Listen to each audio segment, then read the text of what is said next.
Welcome to TFC film news. Bunny Trivikram కలయికలో మూడో cinema రానుందన్న విషయం అందరికీ తెలిసిందే. ఈ సినిమాని ఎప్పుడో 3 నెలల క్రితమే ప్రకటించారు. నిర్మాతల విషయంలో కొంతకాలం, కథ విషయంలో ఇంకొంతకాలం డిలే అయింది ఈ సినిమా. మొత్తానికి త్రివిక్రమ్ ఇచ్చిన ఫుల్ నేరేషన్ నచ్చడంతో ఈ సినిమాని ఈ నెల పట్టాలెక్కనుంది. ఈ నెల 24 నుంచి ఈ సినిమా రెగ్యులర్ షూటింగ్ ప్రారంభమవుతుందట. ఈ సినిమా కోసం మునుపటి బన్నీలా కనిపించాలని మేకఓవర్ పనిలో ఉన్నాడు మన బన్నీ.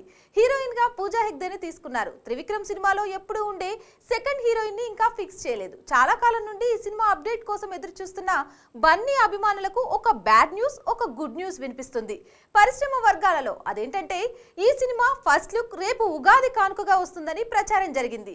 అయితే ఆ న్యూస్ లో నిజం లేదట. ఇది బన్నీ అభిమానులకు బ్యాడ్ న్యూసే కదా. మరి ఇక గుడ్ న్యూస్ విషయానికి వస్తే ఈ చిత్ర ఫస్ట్ లుక్ ని అల్లు అర్జున్ పుట్టినరోజైన ఈ నెల 8వ తేదీన రివీల్ చేస్తారని అల్లు కాంపౌండ్ నుంచి వినిపిస్తుంది. అందులో భాగంగా ఇటీవలే ఫోటోషూట్ కూడా చేశారట. రేపు కాదు కానీ బన్నీ బర్త్డేకి పక్కా అని సమాచారం. అయితే ఈ లుక్ లో టైటిల్ ఉండబోతోందని తెలుస్తుంది.